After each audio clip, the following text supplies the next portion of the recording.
Well, following the symbolic funeral of teenagers who died at the Scenery Park Tavern, families are still waiting for answers. However, forensic experts are asking for patience as they work on establishing the cause of death.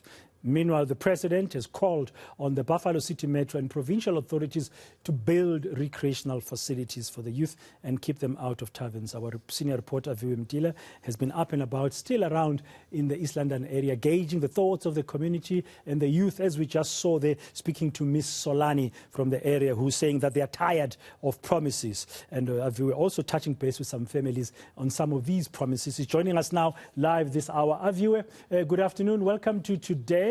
You've been talking to a number of role players in that community of Scenery Park in East London while they still wait for answers. Some of the families, of course, now getting themselves ready to bury their young ones.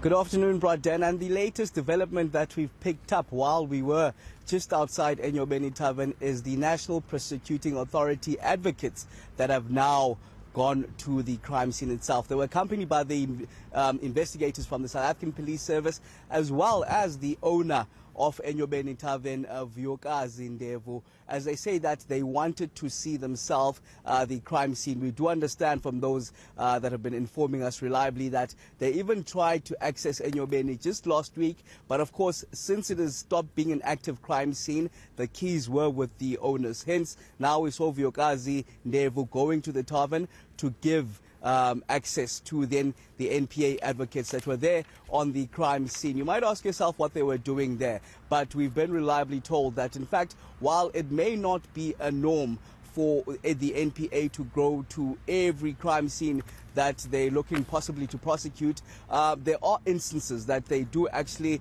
go to the crime scene in order to speed up even the investigations. They're still currently investigating now, helping hand in hand the South African Police Service in those investigations so that they can get a complete docket.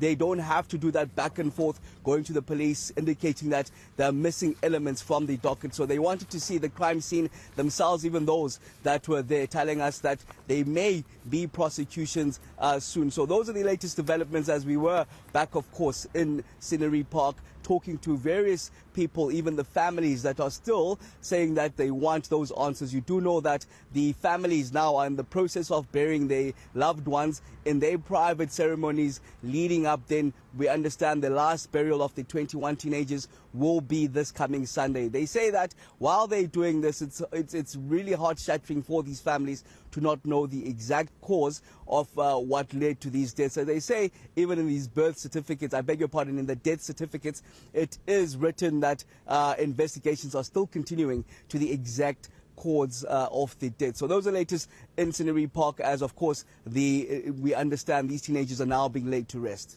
Yes, and you are not at Scenery Park now. You've moved away and from the area, but earlier you were speaking to the young Miss Solani, who said they are tired of promises that are being made as young people, that recreational facilities on their own will not be sufficient, that raising the age limit for the sale of alcohol to 21 years is also not just a solution. What else did she share with you?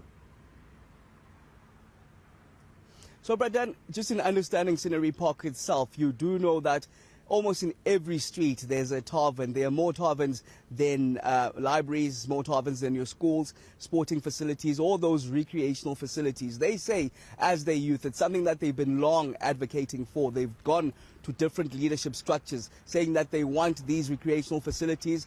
They've just been told, in fact, that there is no land for such recreational facilities. So they're saying that while it's all fair and well for the president to say that they're now going to ramp up and speed up, have those recreational facilities, for them, it's something that they've knocked from one door to the next with no help or assistance in getting those recreational facilities. So they're wondering what will happen next, because you do understand the youth now resort to these taverns that are situated in almost every street. It's not the only headache, as she was mentioning a number of headaches that they have as their youth when it comes to the policing itself, which they say they don't have adequate policing in the area, mentioning it's not the burden of the police themselves. For example, you do know that the police minister wants a dedicated team promised a dedicated team to the area that will look into why the complaints from neighborhoods around Enyobeni Tavern have not been heard. She says that, in fact, they under-resource the Scenery Park police, and they often have to deal with not only Scenery Park but neighboring areas as well, going as far as Amalenda, one of these neighbors around Buffalo City Municipality. So there is a lot that they're lacking in Scenery Park, and their biggest fear at this stage, Batan, is that while this spotlight of this tragic incident has essentially put a spotlight on Scenery Park itself, they fear that with this symbolic funeral coming to an end, that spotlight might just come to an end itself. Okay, thank you very much, Aviwe Mtila, there for the latest from East London regarding the ongoing investigations into what actually caused the deaths of the 21 teenagers at Enyobeni Tavern in Scenery Park.